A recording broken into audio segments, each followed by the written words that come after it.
I feel like this is a good like segue into Nancy Drew. Because we did watch episode 9, which is like, I have to say, I'm very happy about where we are because we finally made it to the part that like everyone was screaming about. What was that last year? About Ace's. I'm jumping right to the end. Ace is stuck in the in the I don't know, is it a liminal space? What is that place? He's not on his plane of existence. Mm-mm. See the lighting change as soon as he turned the key and everything went blue. I'm like, what did you do?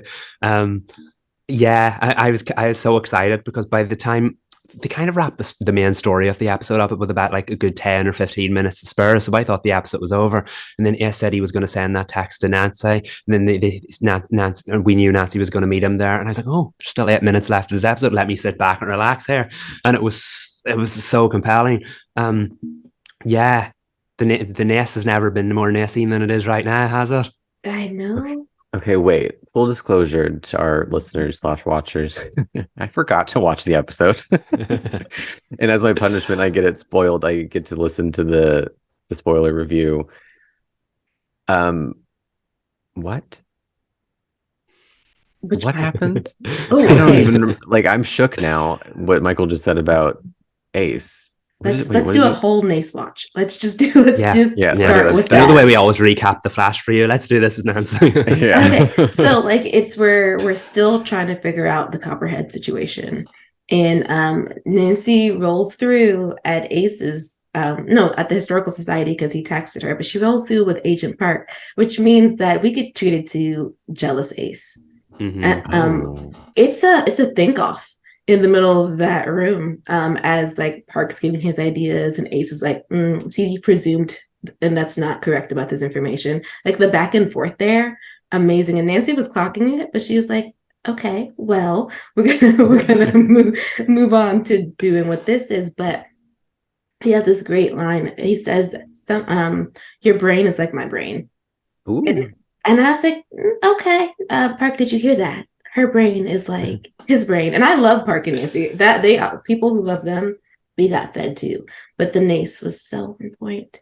He did get trapped outside of the door though, which meant that Nancy and Park got to huddle in a jacket when they were down in the cellar where the Copperhead was being held by himself, apparently. There's a whole plot about how he welded himself into the cell. But Ace, go ahead. Per your recommendation, I did watch the 2 Nace clips on YouTube, and I saw the scene where they're in the underground space and the hatch closes, and Nace is like, I can't get out, and then he gets knocked out by a horseshoe. Yes. So did that happen before he sends the text to Nancy? Because he was talking about the text, I feel like, in that scene, or he was talking about Nancy because he was on the phone with Bess and Bess was reading him. And then Bess sends the text message in the other scene that I watched. So that happens after the hatch gets locked? Yes. Basically the whole plot of the episode happens between those 2 scenes. But Nancy gets out, right? Yeah. Okay. Yes, her and Agent Park, they spent most of the episode trapped down in the dungeon thing that the Copperhead was it was fun, and I have to say, for being such a Nace episode, the Nace episode that everyone's been waiting for, I agree with Sabrina. They did a great job setting up Nancy and Agent Park as well. It was lots of chemistry there, and the scene where I wrote it down. I need to vocalize it. A lot of the plot kind of goes over my head with the storyline. Usually I'm quite good at keeping up, but a lot of the plot, there's too many character names, went over my head. So when Agent Park and Nancy were like huddling together and they were freezing, because the whole point of the episode is that there was a storm outside and everything was turning to ice. So because the dungeon or whatever that place is gets all the wind, they were freezing down there. And when they were talking, yeah, exactly. When they were talking about Temperance's daughter who split her soul into 4 pieces, and they said that talking and thinking about it might keep them warmer, but they were like huddled in Park's jacket together, the 2 of them right beside each other, and he was looking at her as she was talking, and she was looking at him as he was talking. I have to say, I did not pay attention to any of that dialogue because the chemistry between the 2 of them was so strong. I had to rewind the scene like 4 times. I was like, wait, what did they say? And who are they talking about? But I mean, incredible scene. And I am Nace through and through, but credit where it's due. That was a great scene. They were acting and the conversation was all about love. Because like she's one of the things that she's learning from Park is how to be comfortable in the discomfort of not knowing what happens next. And so she's like rambling on in the cell as it's getting colder, trying to figure out what happened. And she's like, "Are you meditating?" Because at first he was like, "Have you ever been in love?" And she's like, "Excuse me." Came out of nowhere. Random, but she didn't answer the question. But like they both come to the conclusion that Beckett Dow did what he did because he was desperately in love with Charity, and Charity was desperately in love with him, and he turned himself into a monster so that they could be reunited one day and their love could last forever. That's the thing that they figure out in the cave together. And then they, after Ace wakes up, he rescues them by attacking the hatch with an axe and comes down.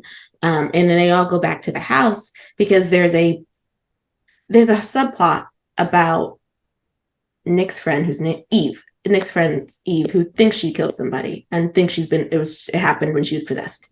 She's not possessed. Apparently, she's been having blackouts because of the trauma of seeing him kill somebody and having been responsible for it.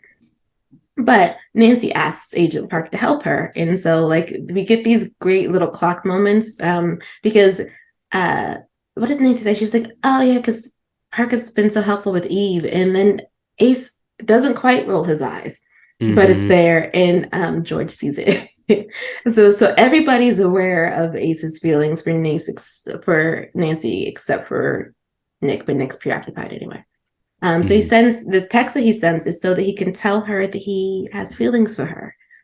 But he gets carried away with figuring out the lock of the key that they found. He fixed it and he unlocked the lock that was on the cell. And when he did that, it transported him to another plane. So when Nancy comes into the room to find him at the Historical Society, she doesn't see him. He thinks that she leaves because she's mad at him for missing their 8:00 meetup because it was 9:00 when she arrived.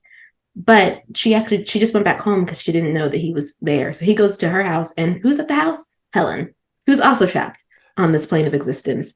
And she's is Helen the Historical Society? The one they thought was the one who released the Copperhead, and we were all like, "That doesn't make any sense. Helen has been nothing but wonderful to you," but sure. She's the Phantom Knocker. It's her who's been knocking at the door trying to get Nancy to notice her. Oh, so do they figure out they have invisible friends? Not yet. We just ended up Nancy opening the door and like not seeing either of them, and Ace being like, "Where are we?" And I'm like, "Well, babe, it's gonna be a while until you can get back to to tell her about your feelings." It's very upside down, isn't it? Everything looks the same, but except a bright blue hue, and they can knock and they can contact, but nobody knows. They were all convinced in the start of the episode that remember, wasn't it in the last episode, they found out that the Historical Society is being haunted. We were like, "Oh, clearly, well, we know who it is." No, they were all convinced it was Charity. So they were like, "It must be Charity, it must be Charity." And I was listening to the voice, I'm like, "Y'all, I know that voice. That is not Charity." And so do they not call Temperance anymore? They call her Charity? Oh no. Temperance is in Charity's body, but Charity's soul, they think, is haunting the Historical Society. But it's not her. It's Helen, who obviously was obviously busy in Central City being Captain Kramer on The Flash. So they had to come up with a storyline to write her out. But I'm like, finally, you noticed this woman you accused of being a villain, and then she's just been gone for ages. I'm like, finally, someone noticed it was actually her. But yeah, no, it seems like it's going to be very upside down now with the two of them trapped in there. And I have to say they did a great job of making you like want the whole Nancy and Ace situation, and then it just being pulled away from you at the last minute because she came in, and I have to say, plenty of chemistry with Agent Park, no doubt. But as soon as she got the text from Ace, Agent Park was putting on his coat and was like, "Good work today, Nancy." And he was like ready to leave. He was in her house and he was like looking at her, and she was like, "Yeah, sure, thanks, Agent Park, bye." It's all about S after that text. Yeah. It was all about S. And she had been all about Park for most of the episode before that. But like Ace was like, what did the text say? Is I have something I need to tell you. Can you meet me at 8 p.m. alone? ? And she sees it at the end. And I love Park so much, but I was like, "Sir, if only it takes only a text message, you're not in the fight." You're not in the game. I want some payoff soon, though. I feel like they're going to make us wet. I I'm know. enjoying the crumbs, but I want a full bite. Well, you did get jealous, Ace, what you were waiting for, and we were waiting for because we wanted to. We were like, "Where is his feelings at this?" Like she's like pining away and gazing. Where is he? And he's like, "So she likes Park. Let me get on this real quick because I can't because I will." Bess was right. The window was closing, and it was closing fast.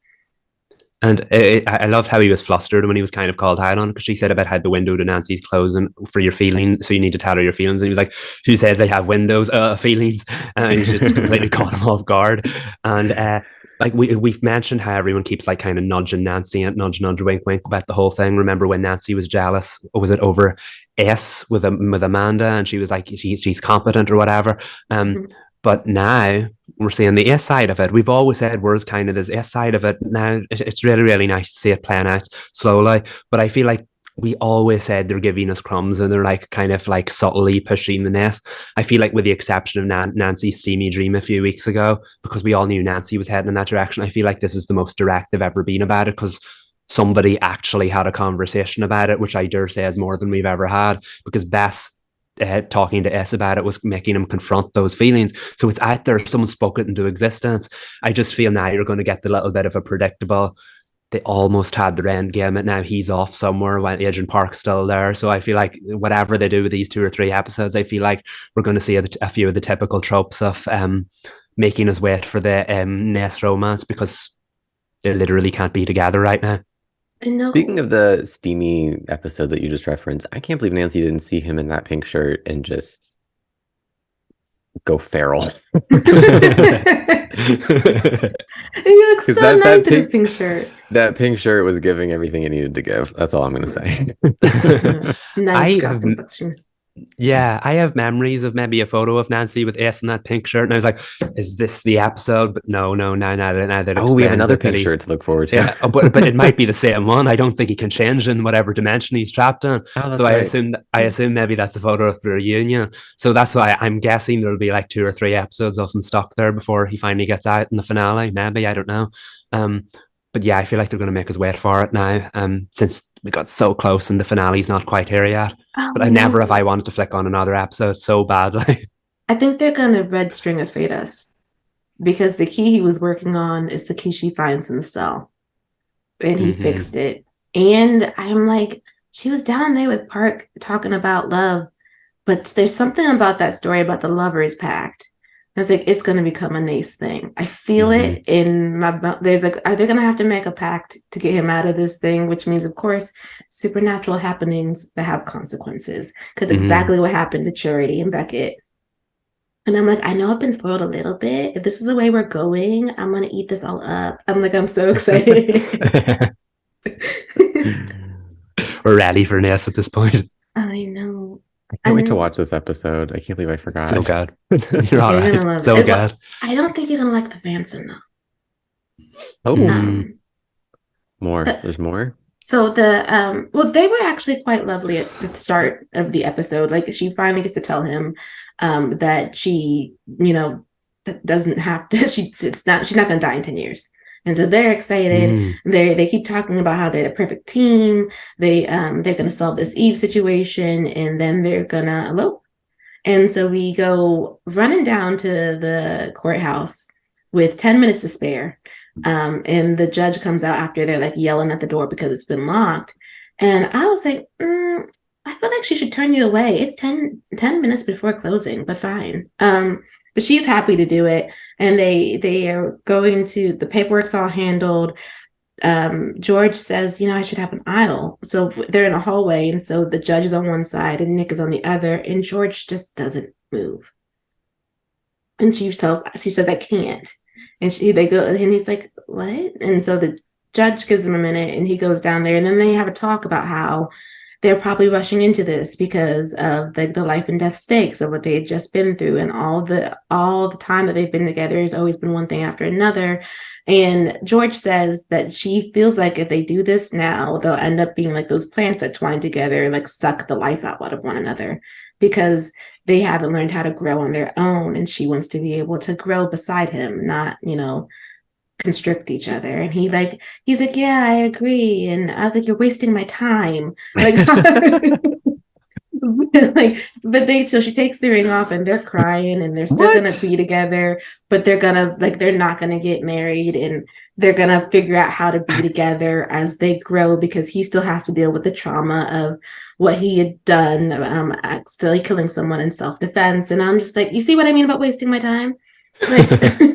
Now, okay, I'm not gonna drag it too hard, but those storylines always stress me out. Like, I've never been engaged, I've never been married, but like sometimes these storylines make it out to be such a bigger deal than I think it is, because I'm like, you can keep the ring on and stay together and not have a crying moment. You could have gotten married and just been like, YOLO, we have ghosts haunting us every day. What does it matter if we're married? It doesn't change anything. Like, you can still be on and off again. I don't know. It's just like those storylines don't always work for me, because I just have such a, I don't know. I don't have a perspective on, I guess, marriage and engagements that is so like, oh, it has to be one or the other. And it's like, you can wear the ring. You don't have to have the dramatic TV moment of taking it off. I don't know. I guess I have to see it happen and unfold. But like, I feel like I've seen it so many times in TV where I'm like, why are you making such a big deal out of it? It's like, you both clearly love each other. It doesn't need to be now, does it? Like, if you're on the same page about like you loving each other, but you don't think it's the right time to do it, then just don't do it. I don't know. It's just like, sometimes the storylines just don't work for me. I don't know. No, I have to be honest. I was a bit disappointed that they went down this route, because we kind of predicted this would happen when George got free from Odette, and that they had the rest of their lives together. And then at the start of the episode set it up that they were going to subvert that expectation, and then we just ended up there by the end of it. Now, Nancy does tend to subvert things, so that's fine. But the fact then that we ended up in the predictable, I will say the acting in that scene absolutely sold it for me. I was like, yes, you go, live your life and be happy. But after I was writing it down in my notes, I was like, wait a minute, that's exactly what I didn't want to happen. So I don't know. I agree with you.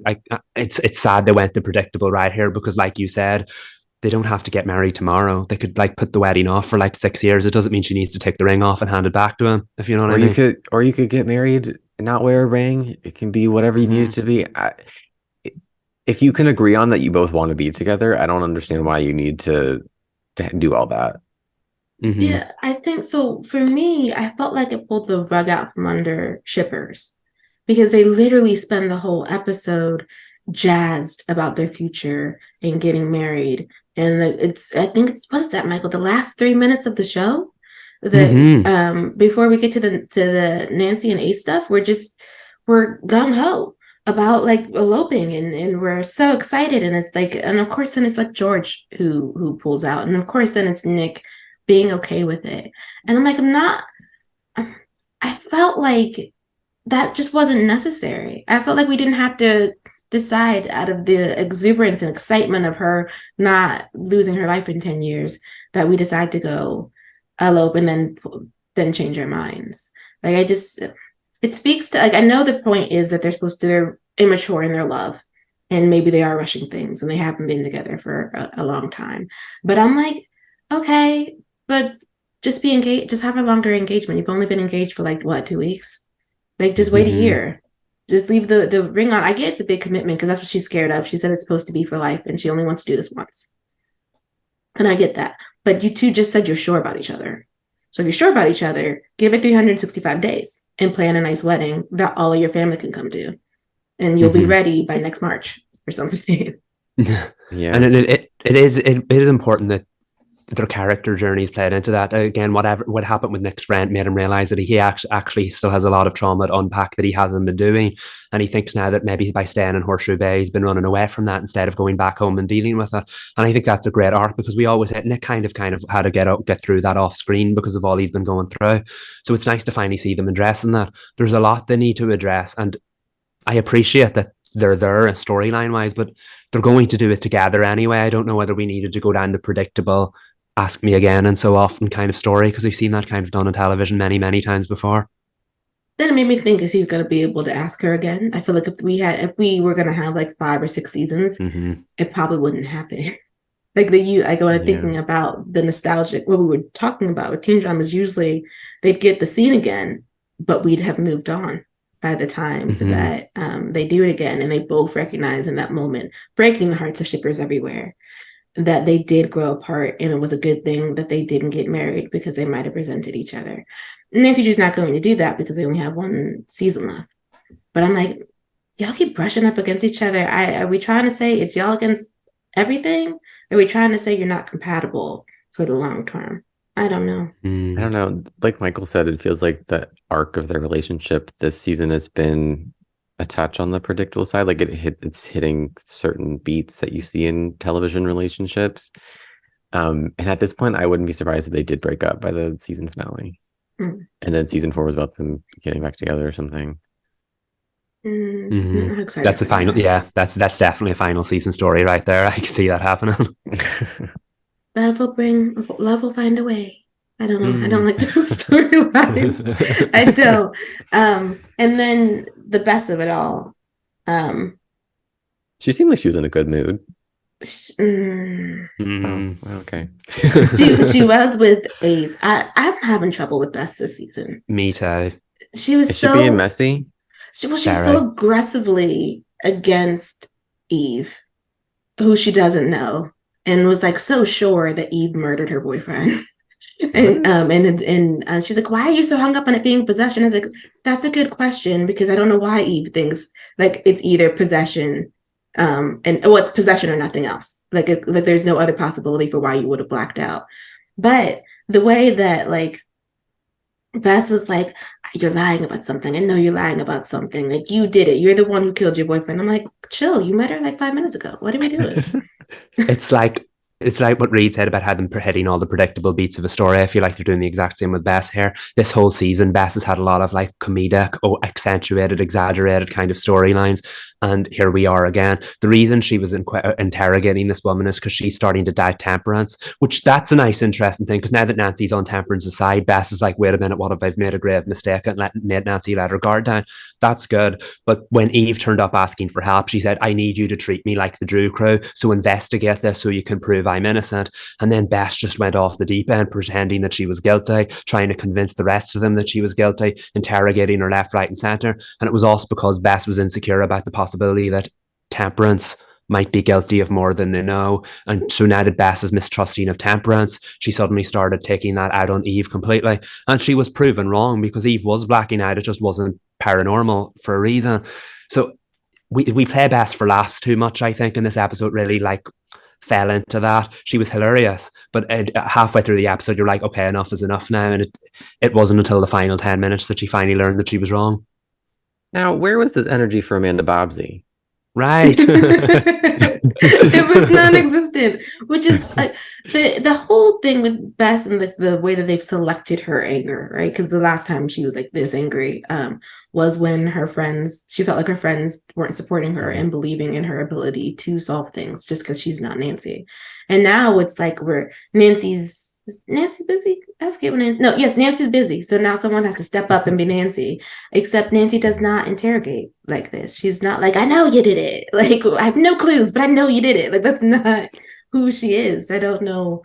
Like, Bess had to be that person. And I also find it interesting that like, it's not like, it's the fact that Temperance took her daughter's face that makes Bess question Temperance. It's not the murder Temperance committed episodes before. That's the thing, that she gave a man a stroke and killed him, but that wasn't enough to change your mind. But she steals her daughter's face, and we've gone too far.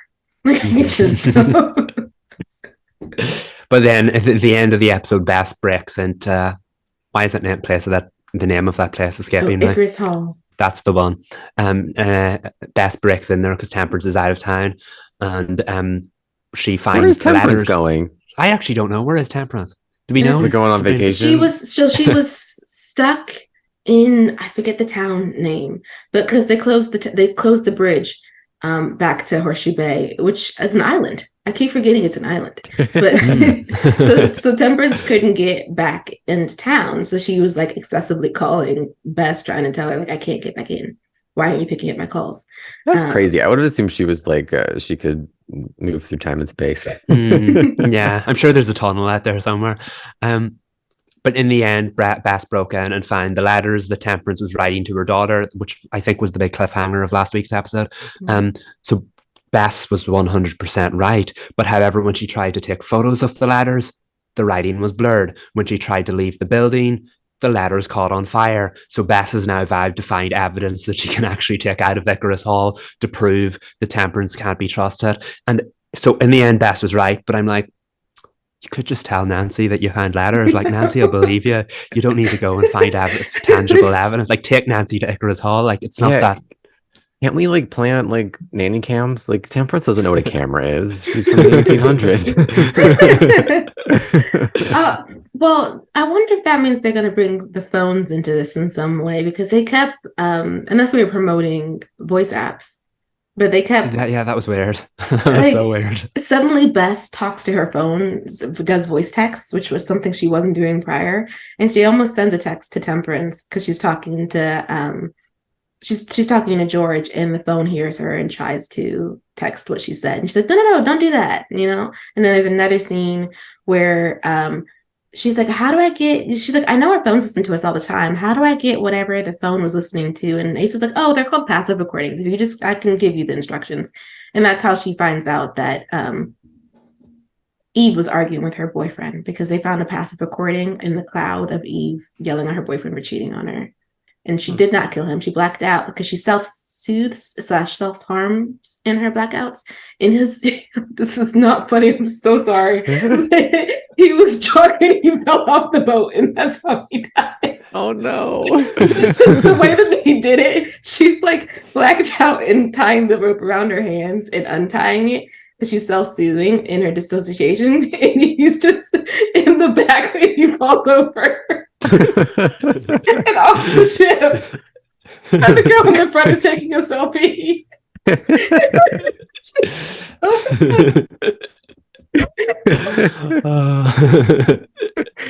I cannot wait to see that scene. They truly didn't care about that man. It's just a terrible way to die. They're like, oh, look, you fell off, you're innocent. I mean, look, it's okay. I mean, it's sometimes it's funny to laugh about TV. I don't want to say Jets things, because Michael, I was talking to you about 911 when Buck was on the ladder and he gets struck by lightning and he's just hanging.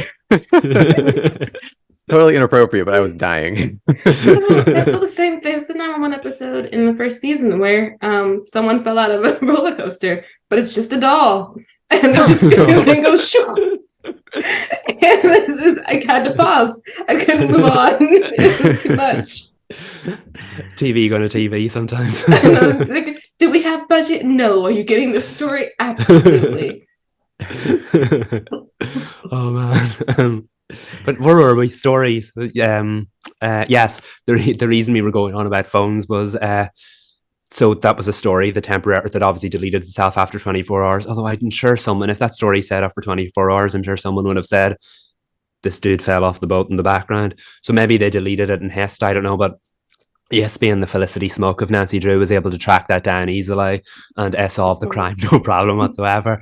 But yeah, I don't know where the voice apps thing was going from. I think that'll be dropped going forward. But like, I just feel as far as Bess was concerned, there was a lot of reaching with her story this episode. I want us to stop playing Bess for laughs, because we said how she could be like the Dark Willow of Nancy Drew and like have all these powers or whatever, and we're still playing her as we laughs. Got 4 episodes left. No, we're not. No, now it's full blown Nace time. We don't have time for well, we could still have, I guess, in the last 20 minutes of the season finale. Bess just calls the powers that be to Icarus Hall to put Temperance down. I don't know. I'd buy that. Like, where was this all season? I mean, I wouldn't mind. That'd be great. But I think that's it for Nancy Drew season 3, episode 9. I feel like we mined everything. I can't think of anything else. Oh, other than I think at some point Nick is gonna go home to Florida, because we spent too much time talking about how he's ashamed, and that's why he hasn't been home yet. Ooh, a Florida episode would be fun. It would be. I wonder if we'll be trying to pretend that Maine is Florida. Probably. And at that point, we're pretending Canada is both. That's true. Well, you know what? You do what you have to do. And don't worry, everybody. I am gonna watch the episode. I'll probably watch it tonight. Like, I'm not just gonna skip it. But here we are. I know what happens, just out of context. I love it. I cannot wait until the group chat blows up and you're like, oh my god.